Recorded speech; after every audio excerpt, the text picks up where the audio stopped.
All right, it's working. Hey everybody. Welcome back to another reading. My name is Charlotte and I will be continuing The Hobbit. And we will be reading chapter 8 today. So, like I said, this goes out to you guys, to all of you that are in Paris, Bucharest, Zurich, Tehran, anywhere else where it's bedtime right now. So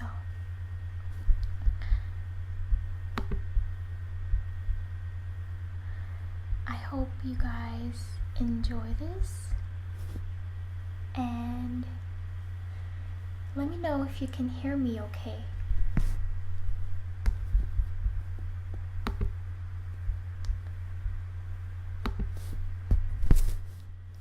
We're just gonna go ahead and get started now. Hi, UK Kiss Me.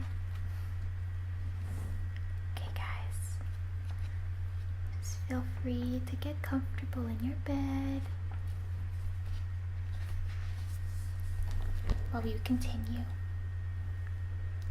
Chapter 8 is called Flies and Spiders.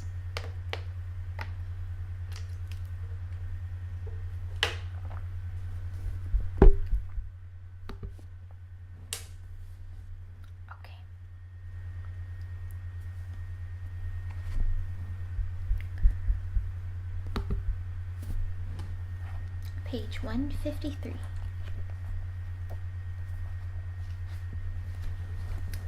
Flies and spiders. They walked in a single file. The entrance to the path was like a sort of arch leading into a gloomy tunnel made by two great trees that leaned together, too old and strangled with ivy and hung with lichen to bear more than a few blackened leaves. The path itself was narrow and wound in and out among the trunks. Soon the light at the gate was like a little bright hole far behind, and the quiet was so deep that their feet seemed to thump along, while all the trees leaned over them and listened. As their eyes became used to the dimness, they could see a little way to either side, and a sort of darkened green glimmer. Occasionally a slender beam of sun that had the luck to slip in through some opening in the leaves far above, and still more luck in not being caught in the tangled boughs and matted twigs beneath, stabbed down thin and bright before them. But this was seldom, and it soon ceased altogether. There were black squirrels in the wood, as Bilbo's sharp, inquisitive eyes got used to seeing things he could catch. Glimpses of them whisking off the path and scuttling behind tree trunks. There were queer noises, too, grunts and scufflings and hurryings in the undergrowth, and among the leaves that lay piled endlessly thick in places on the forest floor. But what made the noises he could not see. The nastiest things they saw were the cobwebs, dark, dense cobwebs with threads extraordinarily thick, often stretched from tree to tree or tangled in the lower branches on either side of them. There were none stretched across the path, but whether because some magic kept it clear, or for what other reason, they could not guess. It was not long before they grew to hate the forest as heartily as they had hated the tunnels of the goblins, and it seemed to offer even less hope of any ending. But they had to go on and on, long after they were sick for the sight of the sun and of the sky, and longed for the feel of wind on their faces. There was no movement of air down under the forest roof, and it was everlastingly still and dark and stuffy. Even the dwarfs felt it, who were used to tunneling and lived at times for long whiles without the light of the sun. But the hobbit, who liked holes to make a house in, but not to spend summer days in, felt that he was slowly being suffocated. The night was the worst. It then became pitch dark, Not what you call pitch dark, but really pitch, so black that you could see nothing. Bilbo tried flapping his hand in front of his nose, but he could not see at all.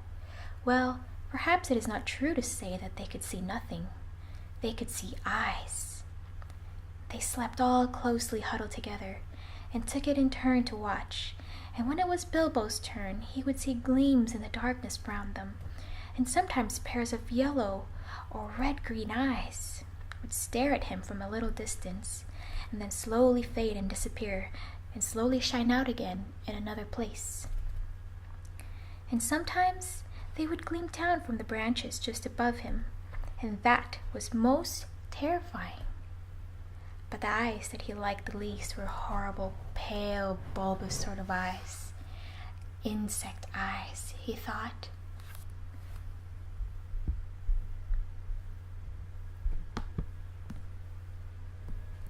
Only they are much too big. Although it was not yet very cold, they tried lighting watch fires at night, but they soon gave that up. It seemed to bring hundreds and hundreds of eyes all around them, though the creatures, whatever they were careful never to let their bodies show in the little flicker of the flames. Worse still, it brought thousands of dark gray and black moths, some nearly as big as your hand, flapping and whirring around their ears. They could not stand that, nor the huge bats, black as a top hat either, so they gave up the fires and sat at night and dozed in the enormous uncanny darkness. All this went on for what seemed to the Hobbit ages upon ages, and he was always hungry, for they were extremely careful with their provisions. Even so, as days followed days, and still the forest seemed just the same, they began to get anxious. The food would not last forever. It was, in fact, already beginning to get low. They tried shooting at the squirrels, and they wasted many hours before they managed to bring one down on the path. But when they roasted it, it provided horrible taste, and they shot no more squirrels. They were thirsty, too, for they had none too much water, and all the time they had seen neither spring nor stream. This was their state when one day they found their path blocked by running water. It flowed fast and strong, but not very wide right across the way, and it was black, or it looked black in the gloom. It was well that Beorn had warned them against it, or they would have drunk from it, whatever its color, and filled some of their emptied skins at its bank. As it was, they only thought of how to cross it without wetting themselves in its water. There had been a bridge. A bridge of wood across, but it had rotted and fallen, leaving only the broken posts near the bank. Bilbo, kneeling on the brink and peering forward, cried, "There is a boat against the far bank. Now why couldn't it have been this side?" "How far away do you think it is?" asked Thorin, for now they knew Bilbo had the sharpest eyes among them. "Not at all far. I shouldn't think about 12 yards. 12 yards!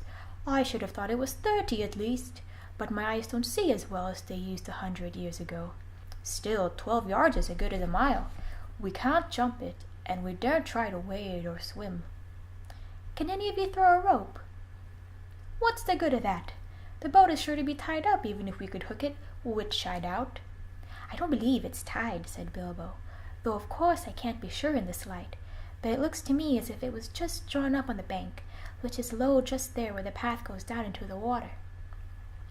"Dori is the strongest, but Fili is the youngest, and still has the best sight," said Thorin. "Come here, Fili, and see if you can see the boat Mr. Baggins is talking about." Fili thought he could, so when he had stared a long while to get an idea of the direction the others brought him, a rope. They had several with them, and on the end of the longest they fastened one of the large iron hooks they had used for catching their packs to the straps about their shoulders. Fili took this in his hand, balanced it for a moment, and then flung it across the stream. Splash! It fell in the water. "Not far enough," said Bilbo, who was peering forward. "A couple of feet, and you would have dropped it in on the boat. Try again. I don't suppose the magic is strong enough to hurt you, if you just touch a bit of wet rope." Fili picked up the hook when he had drawn it back, rather doubtfully all the same. This time he drew it with great strength. "Steady," said Bilbo. "You have thrown it right into the wood on the other side now. Draw it back gently." Philly hauled the rope back slowly, and after a while Bilbo said, "Carefully! It is lying on the boat. Let's hope the hook will catch." And it did. The rope went taut, and Philly pulled at the vein. Killy came to his help, and then Oin and Gloin.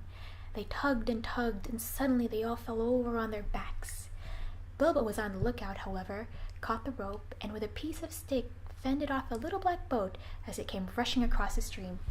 "Help!" he shouted, and Balin was just in time to seize the boat before it floated off down the current.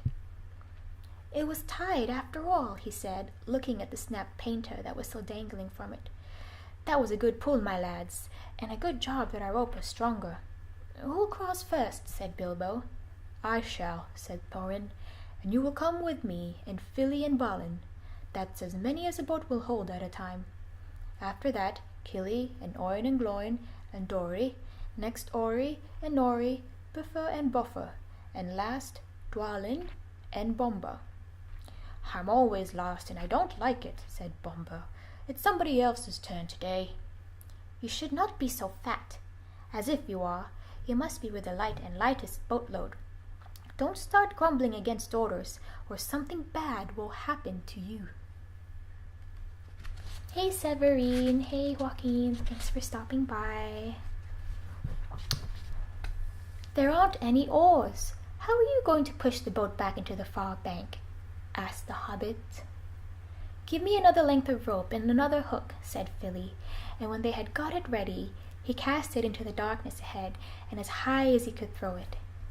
Since it did not fall down again, they saw that it must have stuck in the branches. "Get it now," said Philly, "and one of you haul the rope that is stuck in the tree on the other side. One of the others must keep hold of the hook we used at first, and when we are safe on the other side, he can hook it on, and you can draw the boat back." In this way, they were all soon on the far bank, safe across the enchanted stream. Dwalin had just scrambled out with a coiled rope on his arm, and Bomba, still grumbling, was getting ready to follow when something bad happened. There was a flying sound of hooves on the path ahead. Out of the gloom came suddenly the shape of a flying deer. It charged into the dwarves and bowled them over, then gathered itself for a leap. High it sprang and cleared the water with a mighty jump, but it did not reach the other side in safety. Thorin was the only one who had kept his feet and his wits. As soon as they had landed, he had bent his bow and fitted an arrow in case any hidden guardian of the boat appeared.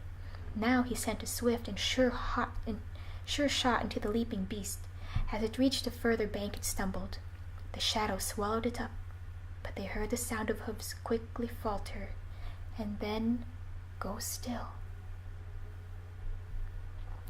Before they could shout in praise of the shot, however, a dreadful wail from Bilbo put all thoughts of venison out of their minds. "Bombur has fallen! Bombur is drowning!" he cried. It was only too true. Bombur had only 1 foot on the land when the hard boar came down on him and sprang over him. He had stumbled, thrusting the boat away from the bank, and then toppled back into the dark water, his hands slipping off the slimy roots at the edge while the boat span slowly off and disappeared. They could still see his hood above the water when they ran to the bank. Quickly, they flung a rope with a hook towards him. His hand caught it, and they pulled him to the shore. He was drenched from hair to boots, of course, but that was not the worst. When they laid him on the bank, he was already fast asleep, with one hand clutching the rope so tight that they could not get it from his grasp. The fast asleep he remained in spite of all they could do. They were still standing over him, cursing their ill luck and Bombur's clumsiness, and lamenting the loss of the boat, which made it impossible for them to go back and look for the heart, when they became aware of the dim blowing of the horns in the wood and the sounds of a dog baying far off. Then they fell silent. As they sat, it seemed they could hear the noise of a great hunt going by to the north of the path, though they saw no sign of it. There they sat for a long while, and did not dare to make a move. Bombur slept on with a smile on his fat face. as if he no longer cared for all the troubles that vexed them. Suddenly, on the path ahead appeared some white deer, a hind and fawns as snowy white as a heart had been dark. They glimmered in the shadows. Before Thorin could cry out, 3 of the dwarfs had leaped to their feet and loosed off arrows from their bows. None seemed to find their mark. The deer turned and vanished in the trees as silent as they had come, and in vain the dwarfs shot their arrows after them.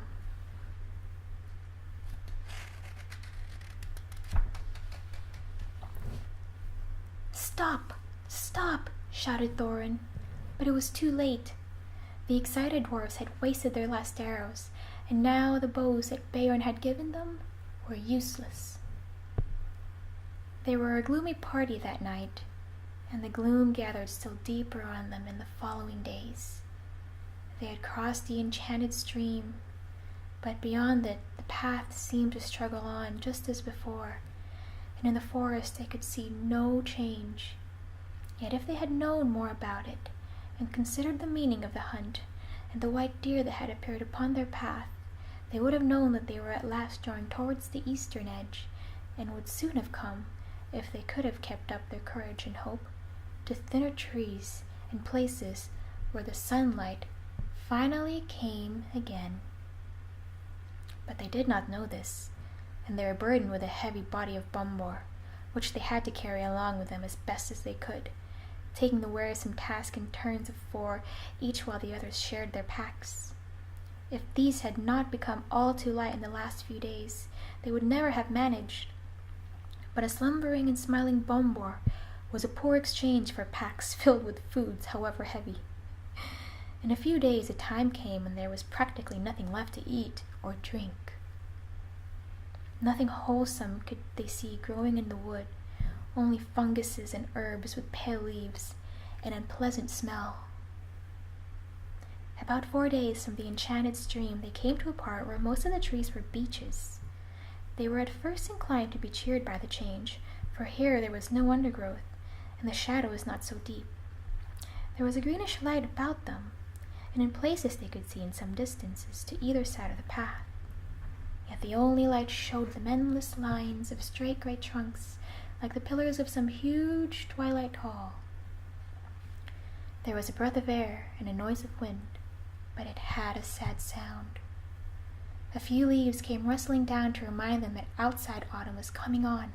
Their feet ruffled among the dead leaves of the countless other autumns that drifted over the banks of the paths from the deep red carpets of the forest. Still bombor slept, and they grew very wary. At times they heard disquieting laughter. Sometimes there was singing in the distance, too. The laughter was the laughter of fair voices, but not goblins. And the singing was beautiful, but it sounded eerie and strange, and they were not comforted. Rather, they hurried on from those parts with what strength they had left.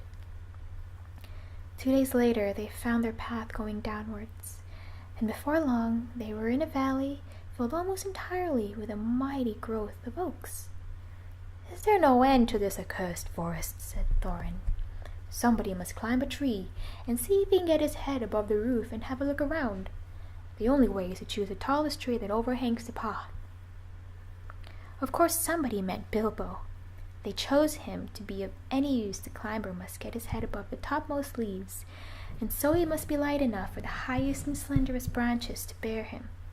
Poor Mr. Baggins had never had much practice in climbing trees, but they hoisted him up into the lowest branches of an enormous oak that grew right out into the path, and up he had to go as best as he could. He pushed his way through the tangled twigs with many a slap in the eye.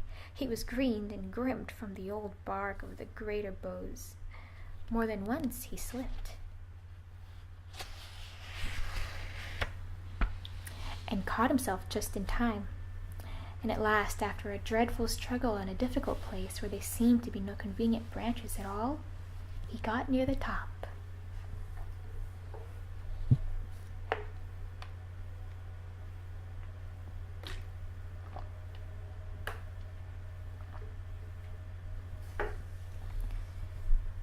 All the time he was wondering whether there were spiders in the tree, and how he was going to get down again. except by falling. In the end, he poked his head above the roof of leaves, and then he found spiders all right. But they were only small ones of ordinary size, and they were after the butterflies. Bilbo's eyes were nearly blinded by the light. He could hear the dwarfs shouting up at him from below, and he could not answer, only hold on and blink. The sun was shining brilliantly, and it was a long while before he could bear it. When he could, he saw all around him a sea of dark green, ruffled here and there by the breeze, and there were everywhere hundreds of butterflies. I expect they were a kind of purple emperor, a butterfly that loves the top of oak woods, but these were not purple at all. They were a dark, dark, velvety black, without any markings to be seen. He looked at the black emperors for a long time and enjoyed the feel of the breeze in his hair and on his face. But at length the cries of the dwarfs, who were now simply stamping with impatience down below, reminded him of his real business. It was no good, gaze as much as he might. He could see no end to the trees and the leaves in any direction. His heart, that had been lightened by the sight of the sun and the feel of the wind, sank back into his toes. There was no food to go back to down below. Actually, as I have told you, they were not far off the edge of the forest, and if Bilbo had had the sense to see it, the tree that he had climbed, though it was tall in itself, was standing near the bottom of a wide valley, so that from its top of the trees seemed to swell up all around like the edges of a great bowl, and he could not expect to see how far the forest that lasted. Still, he did not see this, and he climbed down full of despair. He got to the bottom again at last, scratched hot and miserable, and he could not see anything in the gloom below where he got there. His report soon made the others as miserable as he was. "The forest goes on forever and ever and ever in all directions. What shall we do? And what is the use of sending a hobbit?" they cried, as if it was his fault. They did not care twopence about the butterflies, and were only made more angry when he told them of the beautiful breeze, which they were too heavy to climb up and feel. That night, they ate their very last scraps and crumbs of food. The next morning, when they woke, the first thing they noticed was that they were still gnawingly hungry, and the next thing was that it was raining, and that here and there the drip of it was dropping heavily on the forest floor. That only reminded them that they were also parchingly thirsty, without doing anything to relieve them. You cannot quench a terrible thirst by standing under giant oaks and waiting for a chance to drip to fall on your tongue. The only scratch of comfort there was came unexpectedly from Bumber. He woke up suddenly and sat up scratching his head. He could not make out where he was at all, nor why he felt so hungry, for he had forgotten everything that had happened since they started their journey that May morning long ago. The last thing that he remembered was a party at the Hobbit's house, and they had great difficulty in making him believe their tale of all the many adventures they had since. When he heard that there was nothing to eat, he sat down and wept, for he was very weak and wobbly in the legs. "Oh, why ever did I wake up?" he cried. "I was having such beautiful dreams. I dreamed I was walking in the forest, rather like this one, only lit with torches on the trees and lamps swinging from branches, and fires burning on the ground, and there was a great feast going on forever. A woodland king was there with a crown of leaves, and there was merry singing, and I could not count or describe the things they were to eat and drink." "You need not try," said Thorin.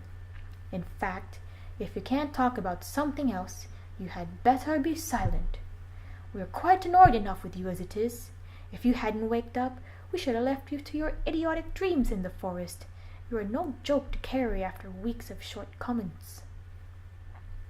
There was nothing now to be done but to tighten the belts around their empty stomachs, and hoist their empty sacks and packs and trudge along the track without any great hope of ever getting to the end before they lay down and died of starvation.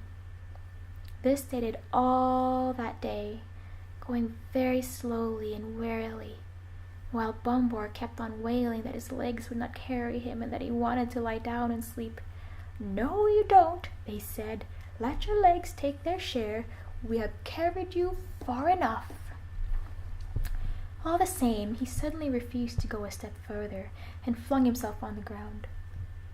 "Go on if you must," he said. "I'm just going to lie here and sleep and dream of food if I can't get it any other way. I hope I never wake up again." At that very moment, Balin, who was a little way ahead, called out, "What was that? I thought I saw a twinkle of light in the forest." They all looked, and a longish way off it seemed they saw a red twinkle in the dark. Then another, and another sprang out beside it. Even Bumble got up, and they hurried along then, not caring if it was trolls or goblins. The light was in front of them, and to the left of the path. When at last they had drawn level with it, it seemed plain that torches and fires were burning under the trees, but a good way off their track.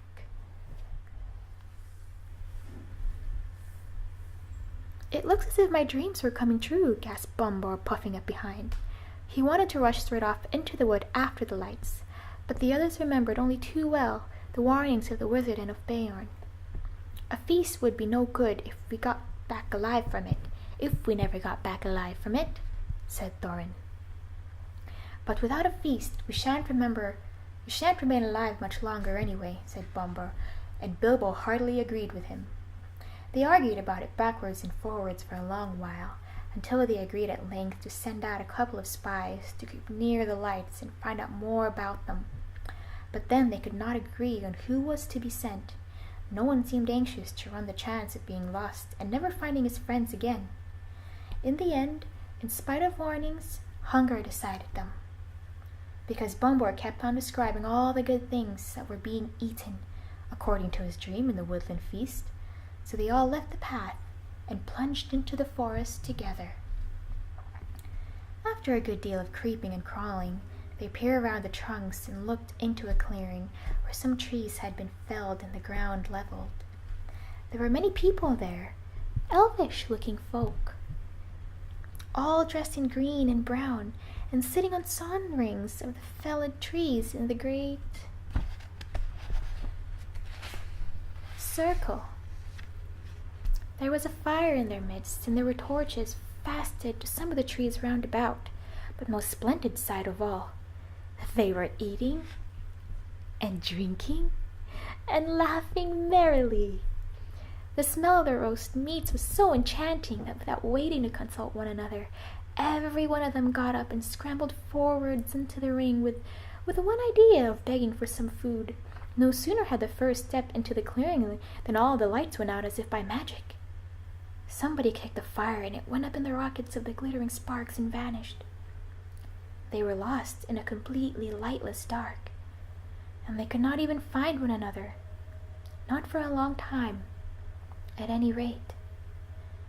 After blundering frantically in the gloom, falling over logs, bumping crash into trees, and shouting and calling till they must have waked everything in the forest for miles, at last they managed to gather themselves in a bundle and count themselves by touch.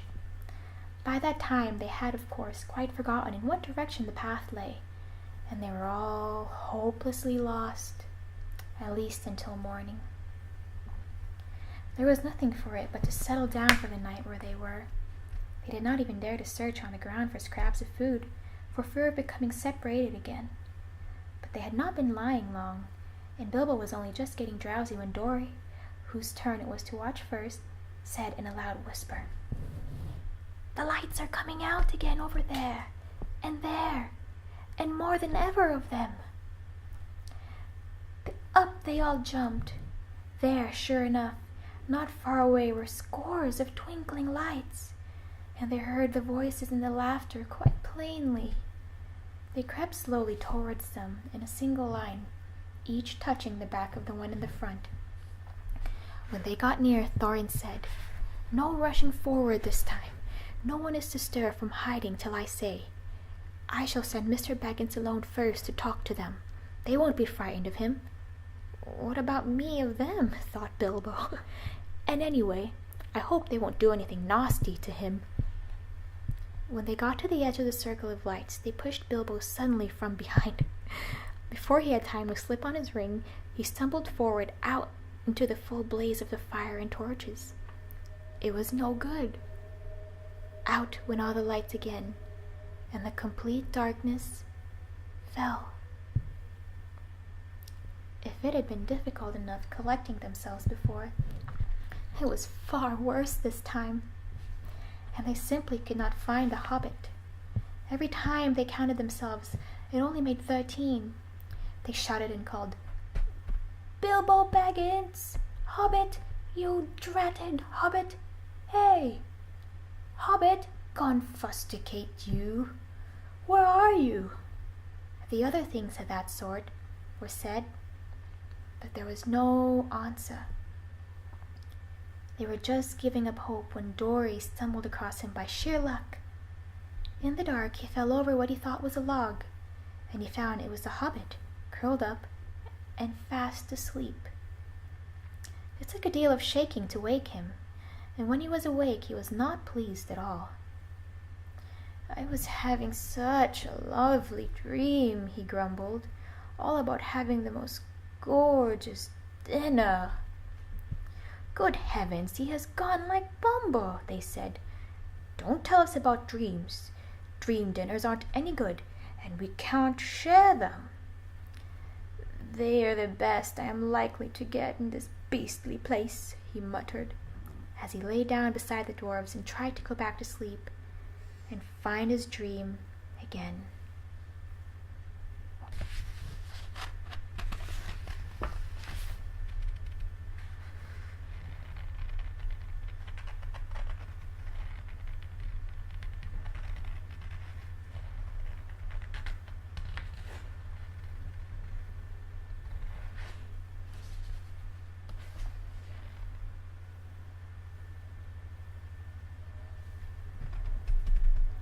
But that was not the last of the lights in the forest.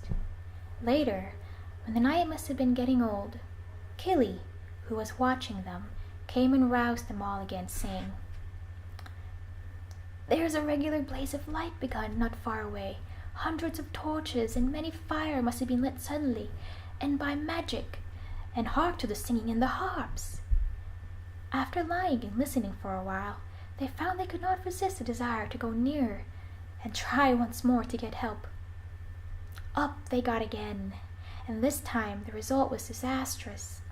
The feast that they now saw was greater and more magnificent than before, and at the head of a long line of feasters sat a woodland king with a crown of leaves upon his golden hair, very much as Bumbo had described the figure in his dream. The elvish folk were passing bowls from hand to hand and across the fires, and some were harping, and many were singing. Their gleaming hair was twined with flowers, green and white gems glinted on their collars, and their belts on their faces, and their songs were filled with mirth.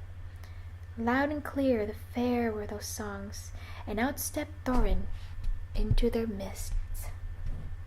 Dead silence fell in the middle of a word. Out went all the light. The fires leaped up in black smokes. Ashes and cinders were in the eyes of the dwarfs, and the wood was filled again with their clamor and their cries.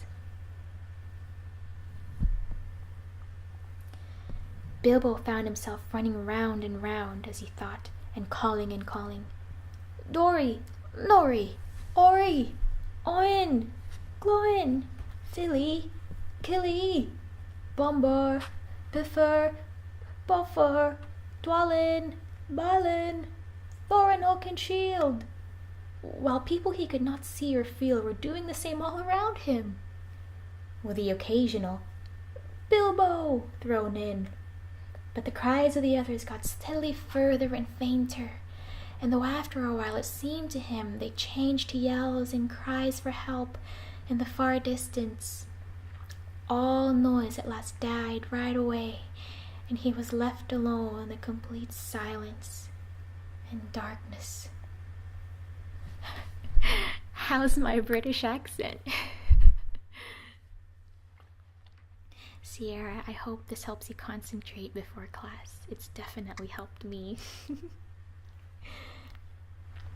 That was one of his most miserable moments, but he soon made up his mind that he was no good trying to do anything till the day came with some little light, and quite useless to go blundering about tiring himself out with no hope of any breakfast to revive him.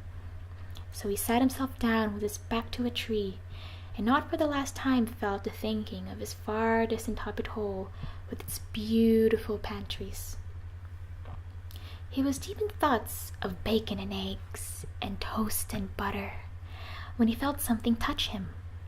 Something like a strong, sticky string was against his left hand, and when he tried to move, he found that his legs were already wrapped in the same stuff, so that when he got up, he fell over.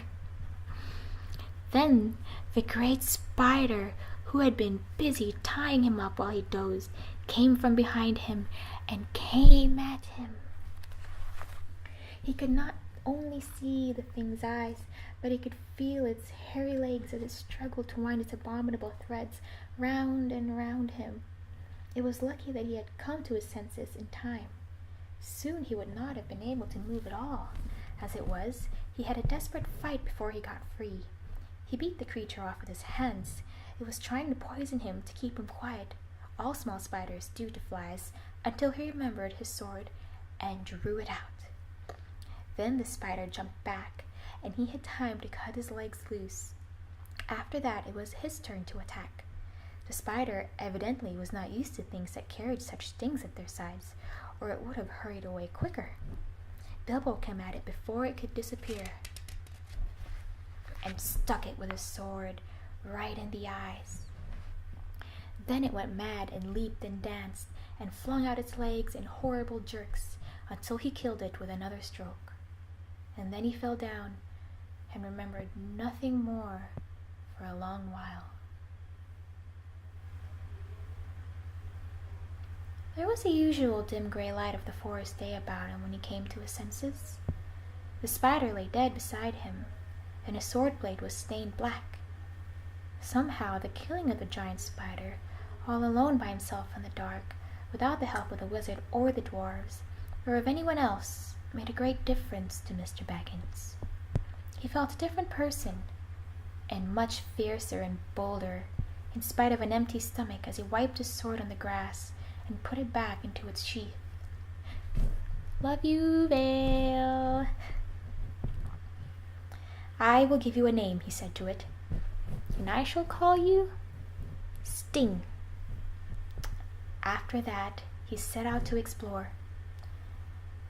The forest was grim and silent, but obviously he had first of all to look for his friends, who were not likely to be very far off, unless they had been made prisoners by the elves or worse things. Bilbo felt that it was unsafe to shout, and he stood a long while wondering in what direction the path lay, and in what direction he should go first to look for the dwarves. "Oh, why did we not remember Beorn's advice and Gandalf's?" he lamented. "What a mess we are now! We! I only wish it was we. It is horrible being all alone." In the end, he made as good a guess as he could at the direction from which the cries for help had come in the night, and by luck, he was born with a good share of it, he guessed more or less right, as you will see. Having made up his mind, he crept along as cleverly as he could. Hobbits are clever at quietness, especially in the woods, as I've already told you. Also, Bilbo had slipped on his ring before he started. That is why the spiders neither saw nor heard him coming. He had picked up his way stealthily for some reason, when he noticed a plane of dense black shadow ahead of him. Black even for that forest, like a patch of midnight that had never been cleared away. As he drew nearer, he saw that it was made by the spider webs, one behind and over and tangled with another. Suddenly, he saw, too, that there were spiders, huge and horrible, sitting in the branches above him, and ring or no ring, he trembled with his fear lest they should discover him. Standing behind a tree, he watched the group of them for some time, and in the silence and stillness of the wood, he realized that these loathsome creatures were speaking to one another. Their voices were sort of a thin creaking and hissing, but he could not make out any of the words that they said. They were talking about the dwarves. "It's a sharp struggle, but worth it," said one. "What nasty thick skins they have, to be sure, but I'll wager there is good juice inside." "Aye, they'll make fine eating when they've hung a bit," said another. "Don't hang them too long," said a third. "They're not as fast as they might be. Been feeding none too well of late, I should guess." "Kill 'em, I say," hissed the fourth. "Kill 'em now and hang 'em dead for a while." "They're dead now, I'll warrant," said the first. "That they are not. I saw one struggling just now. Just coming round again, I should say, after a beautiful sleep. I'll show you." With that, one of the fat spiders ran along a rope till it came to a dozen bundles hanging in a row from a high branch. Bilbo was horrified now that he took notice for the first time, dangling in the shadows, to see a dwarfish foot sticking out of the bottoms in some of the bundles, or here and there the tip of a nose, or a bit of beard, or of a hood. To the fattest of these bundles the spider went. "It is poor old Bombur, I'll bet," thought Bilbo, and nipped hard at the nose that stuck out. There was a muffled yelp inside, and a toe shot up and kicked the spider straight and hard. There was a life in Bombur still. There was a noise like the kicking of a flabby football, and the enraged spider fell off the branch, only catching itself with its own thread just in time. The others laughed. "You were quite right," they said. "That meat's alive and kicking." "I'll soon put an end to that," hissed the angry spider, climbing back onto the branch. Bilbo saw that the moment he had come what he must do something. He could not get up at the brutes, and he had nothing to shoot with. But looking about, he saw that in his place there were many stones lying in what appeared to be now dry little watercourse. Bilbo was a pretty fair shot with a stone, and it did not take him long to find a nice smooth egg-shaped one that fitted his hand cozily. As a boy, he used to practice throwing stones at things until rabbits and squirrels, and even birds, got out of the way as quick as lightning as if they saw him stoop, and even grown up he had still spent a deal of his time at quoits, dart-throwing, shooting, ninepins, and other quiet games of the aiming and throwing sort. Indeed, he could do lots of things besides blowing smoke rings, asking riddles, and cooking, that I haven't had time to tell you about, of course. There's no time now. While he was picking up stones, the spider had reached Bombur, and soon he would have been dead. At that moment, Bilbo threw. The stone struck the spider plunk on the head, and it dropped senseless off the tree, flopped to the ground with all its legs curled up.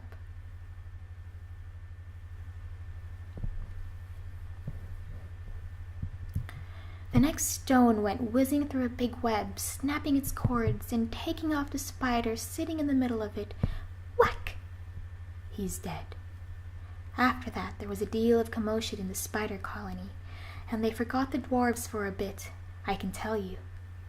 They could not see Bilbo, but they could make a good guess at the direction from which the stones were coming. As quick as lightning, they came running and swinging towards the hobbit, flinging out their long threads in all directions. till the air seemed full of wavering snares. Bilbo, however, soon slipped away to a different place. The idea came to him to lead the furious spiders further and further away from the dwarfs if he could, to make them curious, excited, and angry all at once. When about 50 had gone off to the place where he had stood before, he threw some more stones at these and at the others that had stopped behind. Then, dancing among the trees, he began to sing a song to infuriate them and bring them all after him, and also to let the dwarves hear his voice. This is what he sang. Old fat spider spinning in a tree, old fat spider can't see me. Attercup, Attercup, won't you stop your spinning and look for me? Old Tommy, old big buddy, old Tom Nutty can't spy me. Attercup, Attercup, down you drop, you'll never catch me up your tree. Not very good, perhaps, but then you must remember that he had to make it up himself on the spur of the very awkward moment. It did what he wanted anyway. As he sang, he threw some more stones and stamped. Practically all the spiders in the place came after him. Some dropped to the ground, others raced along the branches, swung from tree to tree, or cast new ropes across the dark spaces. They made for his noise far quicker than he had expected. They were frightfully angry. Quite apart from the stones, no spider has ever liked being called Attercup and Tom Noddy. Of course, it's insulting to anybody. Off Bilbo scuttled to a fresh place. But several of the spiders had run now to different points of the glade where they lived and were busy spinning webs across all the spaces between the tree stems. Very soon the Hobbit would be caught in a thick fence of them all around him. That at least was the spider's idea. Standing now in the middle of the hunting and spinning insects, Bilbo plucked up his courage and began a new song. Lazy Lob and Crazy Cob are weaving webs to wind me. I'm far more sweet than other meat, but still they cannot find me. Here I am, nasty little fly, you are fat and lazy. You cannot trap me, though you can try, in your cobwebs crazy. With that he turned and found that the last space between two tall trees had been closed with a web, but luckily not a proper web, only great strands of double-thick spider rope run hastily backwards and forwards from trunk to trunk. Out came his little sword. He slashed the threads to pieces and went off singing. La la la la la la la la la la la la la.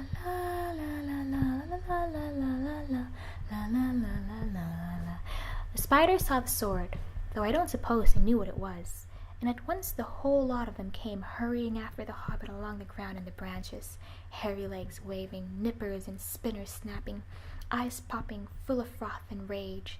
They followed him into the forest until Bilbo had gone as far as he dared. Then, quieter than a mouse, he stole back.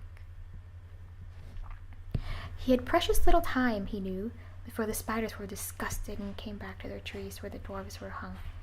In the meanwhile, he had to rescue them. The worst part of the job was getting up onto the long branch where the bundles were dangling. I don't suppose he would have managed it if the spider had not luckily left rope hanging down with its help, though it stuck to his hand and hurt him. He scrambled up, only to meet an old, slow, wicked, fat-bodied spider who had remained behind to guard the prisoners and had been busy pinching them to see which was the juiciest to eat. He had thought of starting the feast while the others were away, but Mr. Baggins was in a hurry. And before the spider knew what was happening, it felt his sting and rolled off the branch dead. Bilbo's next job was to loose the dwarf. What was he to do? If he cut the string which hung him up, the wretched dwarf would tumble thump to the ground in a good way below. Wriggling along the branch, which made all the poor dwarfs dance and dangle like a ripe fruit, he reached the first bundle. Filly or Killy, he thought, by the tip of the blue hood sticking out of the top. Most likely Filly, he thought, by the tip of a long nose poking out of the winding threads. He managed by leaning over to cut most of the strong, sticky threads that bound him round, and then, sure enough, with a kick and a struggle, most of Filly emerged. I'm afraid Bilbo actually laughed at the sight of him jerking his stiff arms and legs as he danced on the spider string under his armpits, just like one of those funny toys bobbing on a wire. Somehow or other, Philly was got onto the branch, and then he did his best to help the hobbit. Although he was feeling very sick and ill from spider poison and from hanging most of the night and the next day, he ran round and round with only his nose to breathe through. It took him ages to get the beastly stuff out of his eyes and eyebrows, and as for his beard, he had to cut most of it off. Well, between them, they started to haul up first one dwarf and then the other, and slash them free. None of them was better off than Philly, and some of them were worse. Some had hardly been able to breathe at all. Long noses are sometimes useful, you see, and some had been more poisoned.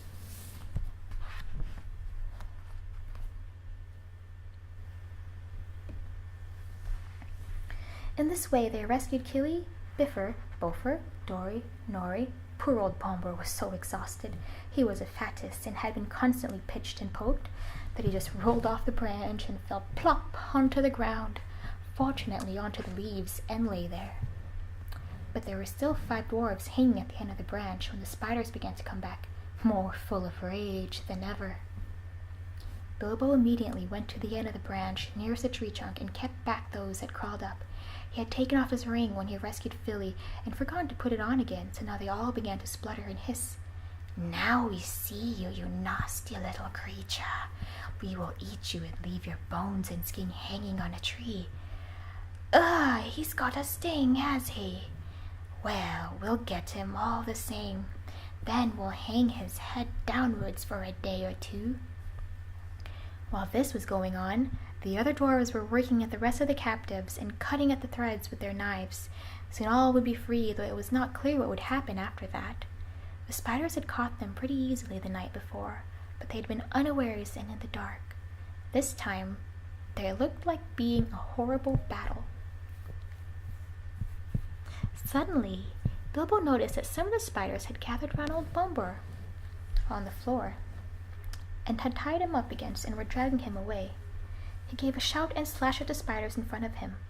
They quickly gave way, and he scrambled and fell down the tree right into the middle of those on the ground. His little sword was something new in the way of stings for them. How it darted to and fro! It shone with delight as he stabbed at them. 6 were killed before the rest drew off, and left Bombur to Bilbo. Come down, he shouted to the dwarves on the branch.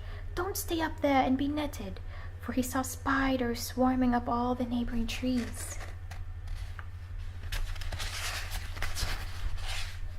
And crawling along the boughs above the heads of the dwarves.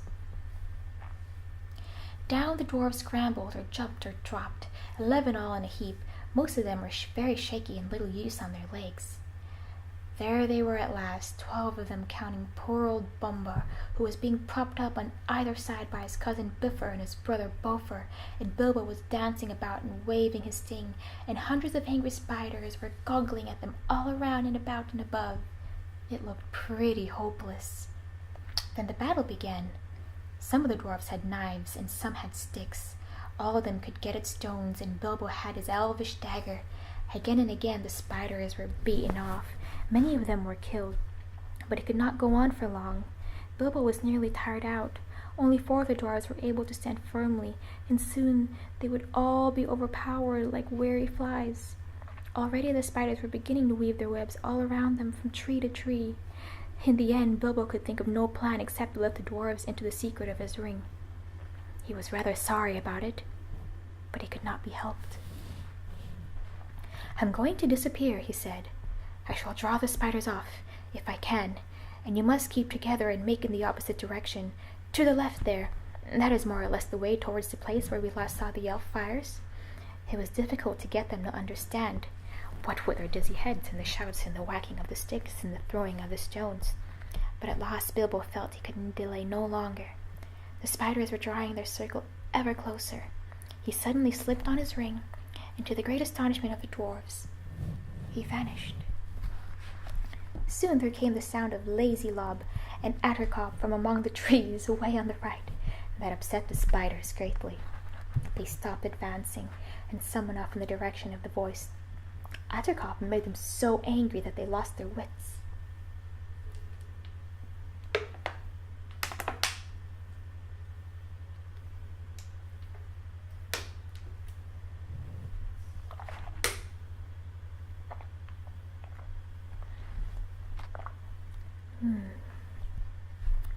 Then Balin, who had grasped Bilbo's plan better than the rest, led an attack.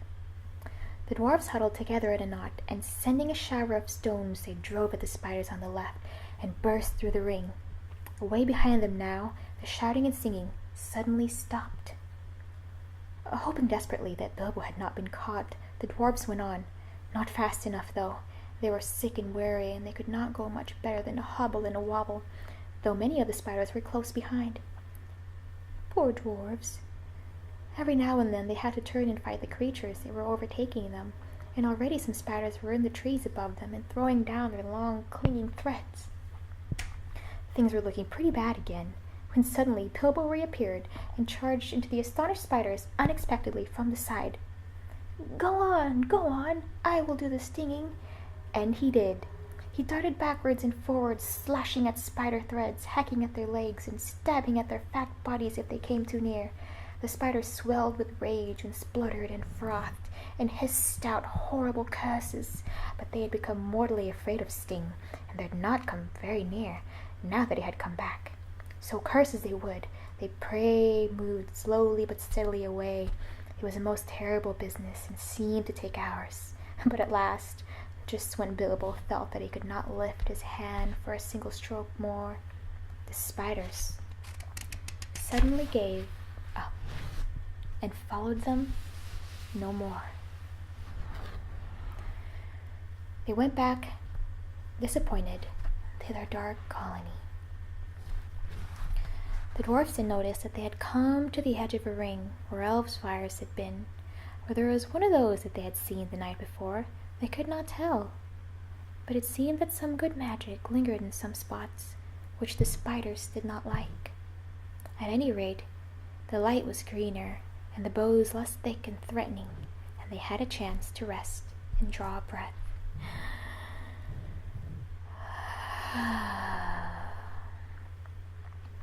There they lay for some time, puffing and panting, but very soon they began to ask questions. They had to have the whole vanishing business carefully explained, and the finding of the ring interested them so much that for a while they forgot their own troubles. Balin in particular insisted on having the Gollum story, riddles and all, told all over again, with the ring in its proper place, of course. But after a time the light began to fail, and then the other questions were asked. Where were they? And where was their path? And where was there any food? And what were they going to do next? These questions they asked over and over again, and it was from little Bilbo that they seemed to expect to get the answers, from which you can see that they had changed their opinion of Mr. Baggins very much, and had begun to have a great respect for him, as Gandalf had said they would. Indeed, they really expected him to think of some wonderful plan for helping them, and were not merely grumbling. They knew only too well that they would soon all have been dead if it had not been for the Hobbit, and they thanked him many, many, many times. Some of them got up and bowed right to the ground before him, though they fell over with the effort and could not get on their legs for some time. Knowing the truth about the vanishing did not lessen their opinion of Bilbo at all, for they saw that he had some wits, as well as luck and a magic ring, and all three are very useful possessions. In fact, they praised him so much that Bilbo began to feel there really was something of a bold adventurer about himself, though he would not have felt a lot bolder still if there had been something to eat. But there was nothing at all, and none of them were fit to go and look for anything, or to search for the lost path. The lost path! No other idea would come into Bilbo's tired head. He just sat staring in front of him at the endless trees, and after a while they all fell silent again, all excited, and all except Balin. They weren't excited. Long after the others had stopped talking and shut their eyes, he kept on muttering and chuckling to himself.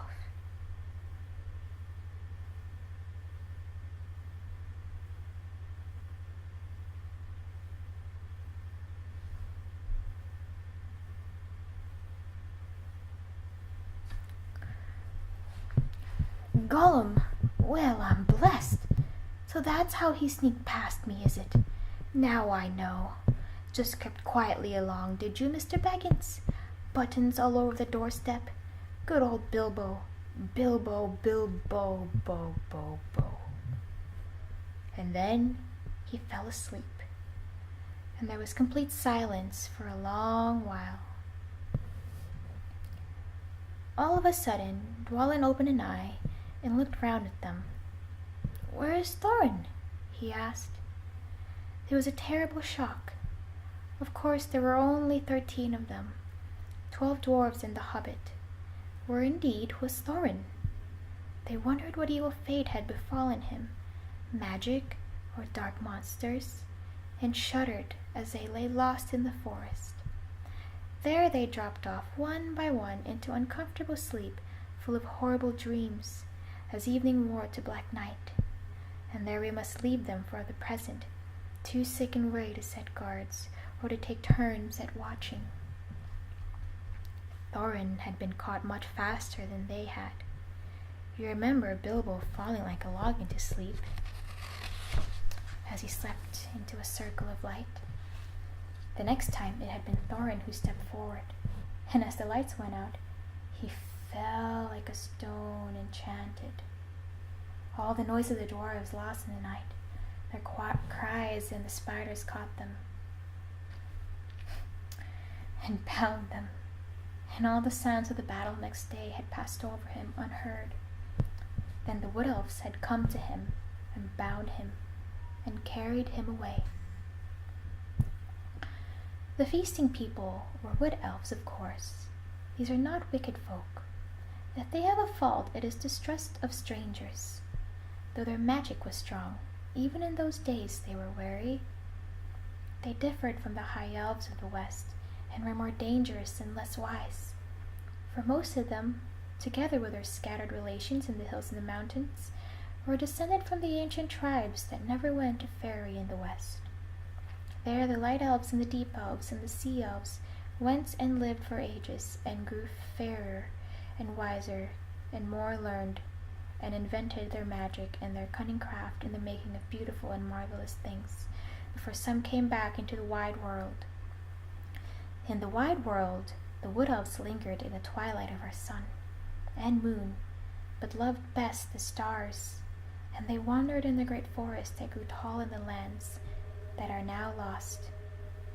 They dwelled more often by the edges of the woods, from which they could escape at times to hunt, or to ride and run over the open lands by moonlight or starlight, and after the coming of men, they took ever more and more to the gloaming and the dusk. Still elves they were and remain, and that is good people. In a great cave, some miles within the edge of Mirkwood, on its eastern side, there lived at this time their greatest king. Before his huge doors of stone, a river ran out of the heights of the forest and flowed on and out into the marshes at the feet of the high wooded lands.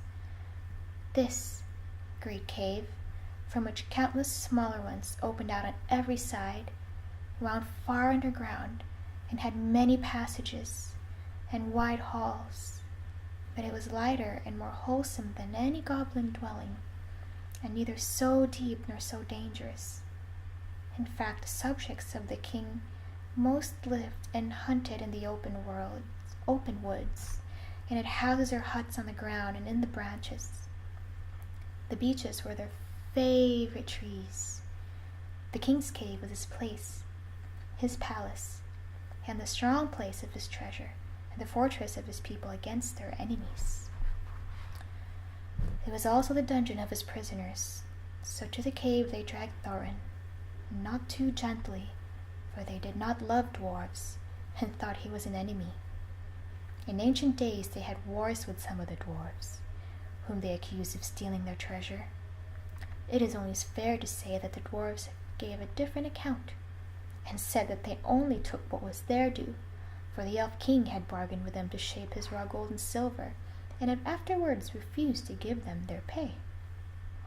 If the elf king had a weakness, it was for treasure, especially for silver and white gems, and though his hoard was rich, he was ever eager for more, since he had not yet as great a treasure as other elf lords of old. His people neither mined nor worked metals or jewels, nor did they bother much with trade or with tilling the earth. All this was well known to every dwarf, though Thorin's family had had nothing to do with the old quarrel I have spoken of. Consequently, Thorin was angry at their treatment of him, when they took their spell off him and came to his senses, and also he was determined that no word of gold or jewels should be dragged out of him. The king looked sternly on Thorin when he was brought before him and asked him many questions, but Thorin would only say that he was starving. "Why did you and your folk 3 times try to attack my people at their merrymaking?" asked the king. "We did not attack them," answered Thorin. "We came to beg, because we are starving." "Where are your friends now, and what are they doing?" "I don't know, but I expect starving in the forest." "What were you doing in the forest?" "Looking for food and drink, because we were starving." "But what brought you into the forest at all?" asked the king angrily. And that Thorin shut his mouth and would not say another word. "Very well. Take him away and keep him safe until he feels inclined to tell the truth, even if he waits 100 years. Then the elves put thongs on him and shut him in one of the inmost caves with strong wooden doors and left him. They gave him food and drink, plenty of both, if not very fine, for wood elves were not goblins and were reasonably well behaved, even to their worst enemies, when they captured them. The giant spiders were the only living things that they had no mercy upon. There in the king's dungeon poor Thorin lay, and after he got over his thankfulness for bread and meat and water, he began to wonder what had become to his unfortunate friends. It was not very long before he discovered. But that belongs to the next chapter, and the beginning of another adventure, in which the Hobbit again showed his usefulness. End of chapter 8.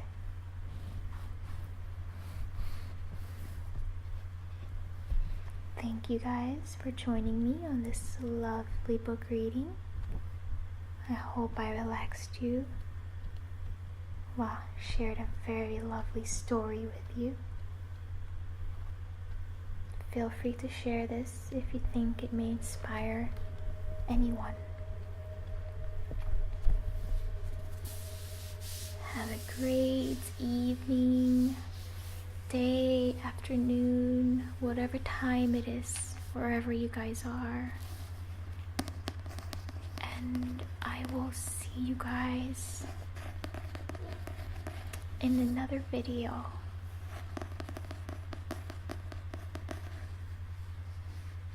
Love you guys. Take care of yourself. Talk to you later.